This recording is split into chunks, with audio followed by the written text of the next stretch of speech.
조중이 꿈꾸는 정의롭고 원칙이 살아있는 대한민국. 청취자 여러분과 함께 만들어가겠습니다.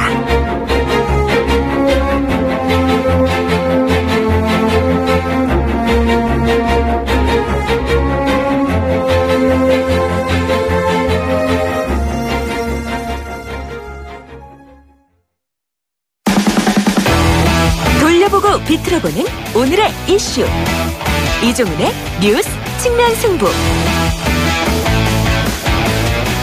네, 오늘 핫 이슈 한 가지 돌려보고 비틀어보겠습니다. 새해 첫 인사들 같이 드리면서 시사계의 측면 승부사 이종훈 박사 오셨습니다. 안녕하십니까? 네, 새해 복 많이 받으세요. 새해 복 많이 받으십시오. 네. 오늘 이슈는 또 새해 첫 이슈인데 뭐로 잡으셨습니까? 건국 100년. 아이, 크게 잡으셨네. 좋습니다. 네. 무슨 의미시죠? 건국 100년? 상해 임시정부 때부터 이제 100년이 되는 게 예. 내년이면 100년이 됩니다. 그렇죠. 1919년 임시정부가 만들어졌으니까. 그러니까요. 1919년 3.1운동 계기로 해서 논의가 시작이 돼서 4월 11일에 임시의정원 구성을 했고 이 각도 대의원들이 모여서 임시헌장, 그러니까 일종의 헌법 되겠습니다. 10개조 채택을 했고 4월 13일에 그 당시 이제 한성, 그러니까 서울에서도 임시정부 수립 움직임이 있었거든요. 그쪽하고 다 합쳐서 대한민국 임시정부를 수립을 했거든요. 그러니까 내년 2019년 4월 13일이 100주년을 맞는 거죠. 그렇군요. 이게 근데 보수와 진보가 서로 해석하는 게 다른 것 같아요. 네, 문제가 그렇죠. 되는 것 같죠. 보수 진영에서는 그때 건국한 게 아니다. 라고 지금 이야기를 하고 있죠. 그러니까 해방 이후 1948년 정부 수립 당시 그때를 이제 건국의 기점으로 이제 봐야 한다라고 이제 이야기를 하고 있습니다.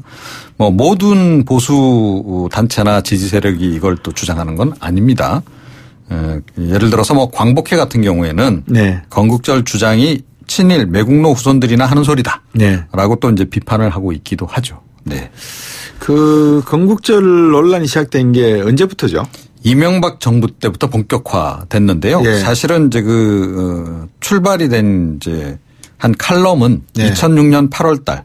그러니까 이영훈 서울대 경제학부 교수 지금은 이제 은퇴를 하셨습니다만 그분이 우리도 건국절을 만들자라고 하는 제목의 칼럼을 이제 8월 달에 이제 일간지에 기고를 했고 8월 11일에 뭐 뉴라이트 재단이라든가 자유주의 연대라든가 뭐 그 당시 사실은 이제 새로운 보수 정권 탄생시키기 위해서 뉴라이트 운동이 굉장히 활발했던 시기잖아요. 그 단체들이 이제 8.15 광복절에서 건국절로 이름을 바꾸자라고 하는 이제 공동성명까지 발표를 했고 이 뉴라이트 세력의 지지를 받아서 탄생한 게 이명박 정부라고 우리가 이제 봐야 되지 않겠습니까? 그렇죠. 그래서 이제 집권 이후에 그대로 이걸 이제 이행하려고 했죠. 그래서 2008년도에 건국 60주년 행사를 이제 대대적으로 이제 열려고 했었고 한나라당 같은 경우에는 이제 8.15 광복절을 건국절로 변경하는 법안도 제출하기도 했고 다 무산되긴 했습니다만 그렇게 했고 또 박근혜 전 대통령도 건국절을 아예 이걸 이제 국정 역사 교과서에 담으려고 이렇게 시도를 하기도 했었죠. 네. 참 이 뉴라이트 그러니까 감회가 새로운데 그렇습니다. 제대로 된 뉴라이트였으면 참 좋았을 건데 문재인 대통령 생각은 어떻습니까 지금? 문재인 대통령은 이것도 이제 역사 바로 세우기를 해야 한다라는 그 의지가 좀 강력한 것 같아요. 그러니까 지난해 8.15 광복절 경추사 때 이미 그 부분을 언급을 해가지고 상당히 논란을 이제 빚었거든요. 그때 이제 2년 후 2019년은 대한민국 건국과 임시정부 수립 100주년 맞는 해다. 라고 이제 이야기를 했고. 그랬죠. 지금 뉴라이트 계열의 학자이면서 지금 자유한국당 혁신위원장 맡고 있는 유석춘 위원장 있잖아요. 그분이 그때 이제 이거 말이 안 된다. 그러니까 국가가 이제 성립을 하려면 국민 영토 주권 이 3대 요소가 이제 다 이렇게 충족이 돼야 되는데 그때는 그렇지 못했고 그래서 1948년 건국으로 보는 게 이게 자명한 일이다라고 하면서 이제 반론을 했고 또 헌법 전문에 나오는 법통 이어받았다는 것도 바로 그런 의미다라고 그때 이제 지적을 하기도 했었죠. 근데 요즘 들어서 다시 왜 건국 100년인가요 또? 문재인 대통령이 새해를 맞아서 국립현충원을 이제 참배를 했겠죠. 그리고 이제 방명록에 이렇게 적었습니다. 국민이 주인인 나라 건국 100년을 준비하겠습니다라고 썼더니 지금 자유한국당과 바른정당이 문제를 지금 제기하면서 논란이 가열되고 있습니다. 유석춘 위원장이 앞에서 말씀 주셨습니다만 이거 반박하면서 헌법 전문 이용했지 않습니까? 네, 그렇죠? 그렇습니다. 어떻게 돼 있습니까? 헌법 전문에는? 그러니까 현재 이제 헌법에는 이렇게 돼 있습니다. 전문에 3.1 운동으로 건립된 대한민국 임시정부의 법통과 불의에 항거한 4.19 민주주의 이념을 계승하고 이렇게 돼 있거든요. 그런데 사실은 이 부분은 1948년 재헌 헌법에 아주 구체적으로 언급이 돼 있습니다. 그게 이제 그 이후 헌법 개정 과정에서 군부 정권과 신군부 정권에서 이제 개헌을 하면서 이 부분이 이제 좀 바뀌었는데요. 뭐라고 돼 있냐면 재헌 헌법에는 3.1 운동으로 대한민국을 건립하여 세계에 선포한 위대한 독립 정신을 계승하여 이제 민주 독립 국가를 재건함에 있어서 이건 뭐냐 하면 그러니까 1948년 정부 수립을 재건으로 이렇게 명시를 한 겁니다. 그때 재헌의회 의장이 이승만 전 대통령이었지 않습니까? 뉴라이트 쪽에서 국부로 좀 모시고 건국의 국부로 모시겠다는 분인데 그분도 동의한 게 바로 이 재헌헌법입니다. 그렇게 보자면 건국은 1919년이고 1948년은 재건이죠. 그러니까 건국절은 1919년 기준으로 해서 만드는 게 맞고 굳이 뭐 재건절을 만든다면 1948년을 기준으로 하는 게 맞겠죠. 그런데 상해 임시정부가 중국에서 독립운동을 하던 모든 우리나라의 독립운동가들의 대표격인 임시정부로 인정을 받았다라는 건 확인되어 있습니까? 그렇죠. 그러니까 뭐 그 당시에 이제 그 임시정부를 추진했던 게 뭐 러시아 지역에서도 있었고 뭐 국내에서도 있었고 다 있었는데요. 거기에 이제 다 관계하셨던 분들이 다 한데 모여서 상해에서 사실은 이제 이 부분을 이제 마지막으로 어떻게 보면 정리를 한 그런 상황으로 일단 봐야 될 것 같습니다. 헌법 전문에 그렇게 나와 있으니까 저도 읽어봤습니다. 뭐 건국절은 1919년이 아닌가 싶은데요. 또 보수분들께서 보시는 보수의 일부. 네. 알겠습니다. 시사평론가 이종훈 박사였습니다. 고맙습니다. 네. 청취자가 묻고 박 박사가 전한다. 방송을 들으시면서 궁금하신 사항은 문자 메시지로 배워 샵 0945번 우물정 0945번으로 짧은 문자 50원 긴 문자 100원의 정보 이용료가 있는 문자 메시지로 보내주시면 박 박사가 꼼꼼하게 읽고 인터뷰에서 대신 질문해드립니다. 오늘 들으신 인터뷰 방송은 YTN 라디오 곽수종의 뉴스 정면 승부 홈페이지나 팟캐스트 팟빵을 통해 다시 확인하실 수도 있습니다.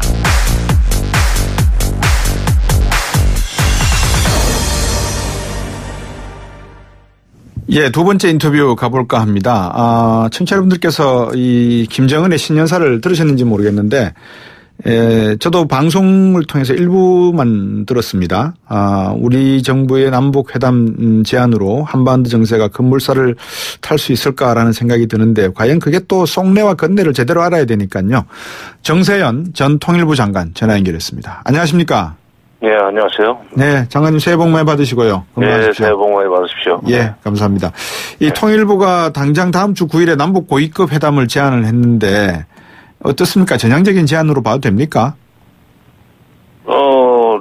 사실은 문재인 대통령께서는 작년 6월부터 평창 올림픽 관련해서 뭐 남북 회담하자고 얘기하시지 않았어요? 네네. 그리고 7월 6일 날 그 신베를린 구상선언 때 베를린에서 그때도 그 얘기했고 또 적시자 회담 이산가족이죠.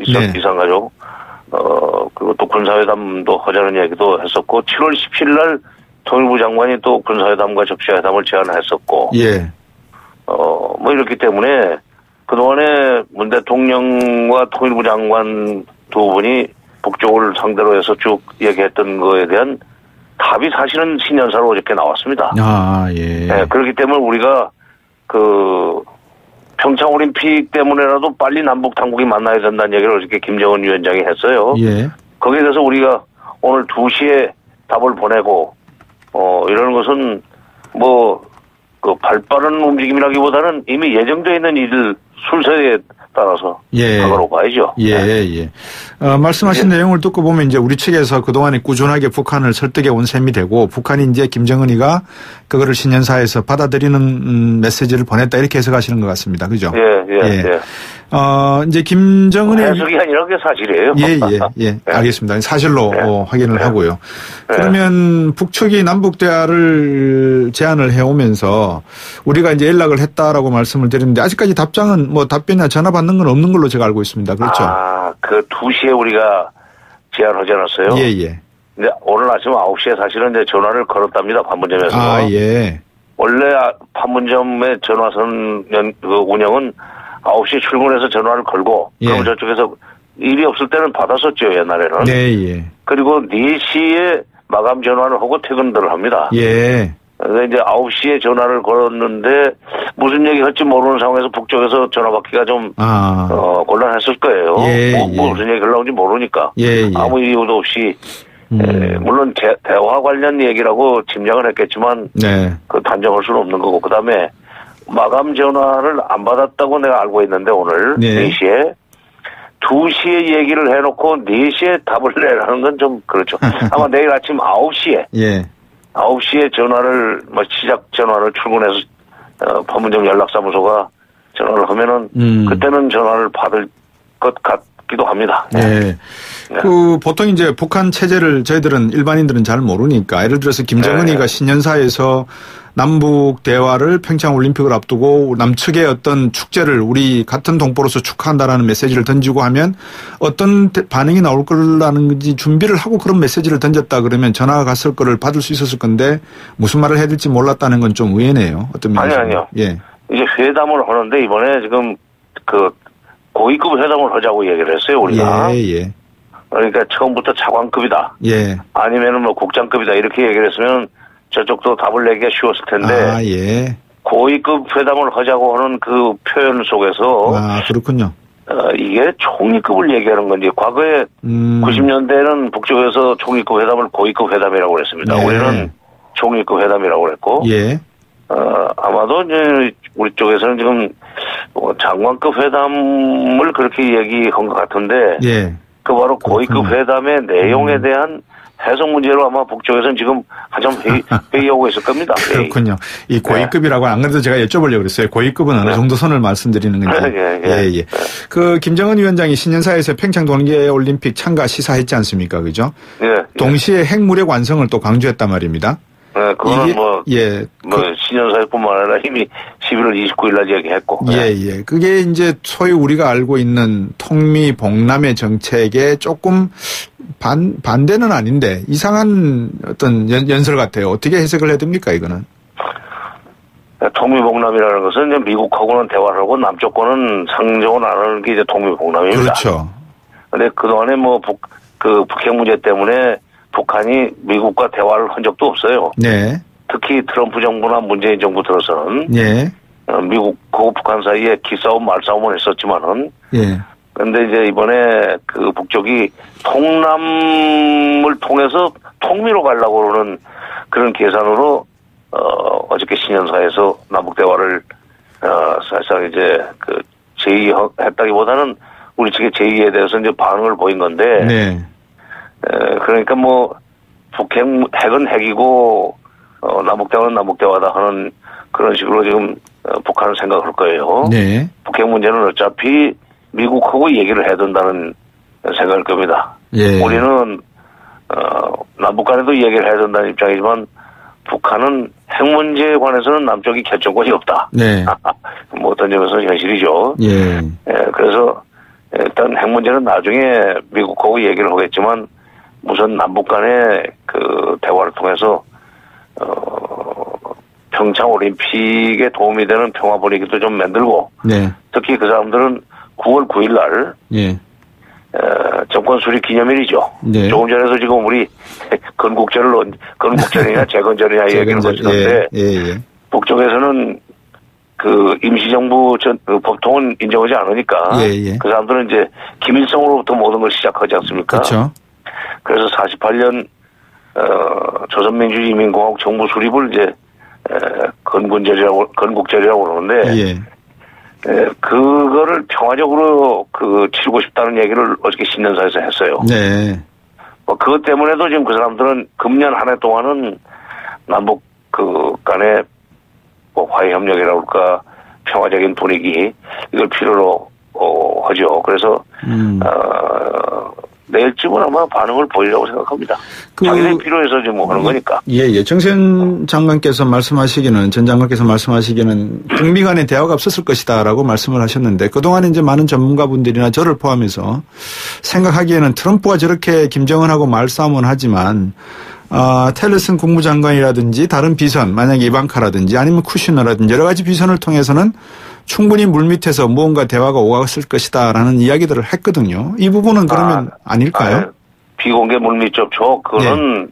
수면 위로 공식적인 당국 간 회담으로 나가기 위해서 뭔가 지금 타진하는 네네. 그런 수준이었기 때문에 네. 뭐 유엔 대표부끼리는 얼마든지 얘기할 수 있습니다. 그동안에. 네. 그다음에 제3국에서도 하나 둘 셋인데 한 4번쯤 만났어요. 네. 그런데 거기서 접점을 못 찾고 그렇죠. 말하자면 공식적인 회담으로 수면 위로 올라오지 못했기 때문에 겉돌았죠. 그것은 대화라고 볼 수가 없죠. 예. 무슨 말씀인지 알겠습니다. 예. 그 평창 동계 올림픽 남북 회담 그다음에 개성공단 문제 이 모든 것을 한꺼번에 다 풀면 좋겠지만 점차적으로 풀 수 있는 하나의 그 단초가 될 수 있겠다 이런 기대를 가져도 될까요? 어떻게 보십니까? 일단 평창 올림픽 문제로 만나더라도 예. 틀림없이 아마 북한에서는 한미연합훈련 얘기를 할 겁니다. 예. 연기에 그치는 거냐, 축소냐, 예. 아니면 중단이냐. 예. 그 분명히 하고 시작하자 하는 얘기를 할 거예요. 예. 근데 거기서 접촉을 만들어야만 그 다음 단계로 넘어가죠. 그래서 적시자 회담도 할 수도 있고, 네. 또는 뭐 군사회담도 할 수도 있고, 이렇게 될 텐데, 이제 그 문제와 관련해서 네. 남북 당국 간 회담이 고위급 회담이 열렸을 때 바로 일단 연기한 걸로 얘기가 되어 있는 한미 훈련을 북쪽에서는 최소한 축소 내지는 중단으로 좀 보장을 받으려고 그럴 거예요. 예. 그 문제에 관해서 한미 간에 어떤 이 협의를 하느냐, 어떤 식으로 합의를 하느냐 하는 것이 예. 남북 고위급 회담을 앞두고 예. 미리 챙겨야 될 대목입니다. 그 말씀 네. 예, 방금 주신 정세현 장관 말씀을 들어보니까 문정인 교수가 한 이야기 있지 않습니까? 남북 간의 한미 간의 군사 훈련을 축소할 수가 있다. 이런 이야기를 얼마 전에 모일간지에서 하신 것 같던데 같은 맥락에서 이해를 해도 되겠습니까? 그러면 우리 문재인 정부에서는 북한을 대화의 창으로 내오기 위해서 끌어들이기 위해서 한미 군사 훈련까지도 축소할 수 있다. 이렇게 봐도 되겠습니까? 축소, 연기 가지고는 북한한테 매력이 없고. 그러니까요. 연기는 결국 나중에 훈련이 다시 재개가 되면은 그들이 치러야 될 군사적인 부담이 있잖아요. 네. 아무래도 겁나니까. 예. 두 번째, 경제적으로 그게 기름이 많이 들어가는 일입니다. 그렇죠. 또 사병들도, 장병들도 뭐 긴장해야 되고, 경비가 나가는 거예요, 그게. 예, 대응을 해야 되니까요. 네, 예. 연기는 그렇고, 예. 축소는 아마 조금 매력이 있을 거예요. 왜냐면, 어느 정도 규모를 축소하느냐 하는 문제가 있는데, 네. 그 연평도 포격 이후에 지금 규모가 커졌어요. 예. 그러니까 연평도, 이전의 규모로 축소를 하겠다고 하는 정도 얘기가, 건너가고, 거기서 합의가 된다면은, 북한도 나쁘지는 않죠. 이게 관점의 차이인 것 같은데 제가 좀 돌발적인 질문 하나 드리겠습니다. 예. 오늘 그 인터뷰에서 하신 말씀이 인용문 열고요. 미국 한미 군사 훈련 강행 재뿌리는 짓은 않을 것이다. 인용문 닫고 이렇게 말씀하신 걸로 지금 뉴스에 나오거든요. 미국이 재를 뿌리는 겁니까? 한국이 북핵 문제를 해결하려고 하는 미국에다가 재는 아니지만 브레이크를 거는 겁니까? 지금 보수 쪽에서 그렇게 묻고 있었어요. 압박과 제재가 해법이라고 생각하시는 모양인데 네. 그런 식으로 압박과 제재만이 북핵 문제 해법이라고 생각하는 그런 입장에서는 이제 압박과 제재로 북핵 문제를 풀려고 그러는데 한국이 남한이 대화 쪽으로 물꼬를 터가지고 김을 뺀다 하는 네네. 식으로 비판할 수 있습니다. 근데 지금 압박과 제재가 별로 소용이 없다는 게 네. 지금 유류 문제 가지고 미국이 중국하고 러시아를 압박했다가 지금 오히려 역습을 당하지 않았습니까? 알겠습니다. 장관님, 오늘 아마 인터뷰 시간이 여기까지 허락이 된 것 같습니다. 예. 말씀은 충분히 이해된 걸로 제가 그렇게 알겠습니다. 오늘 인터뷰 해주셔서 감사합니다, 장관님. 예. 예. 정세현 전 통일부 장관이었습니다. 언젠간 김정은이 하고 인터뷰했으면 좋겠네요. 3부로 오겠습니다.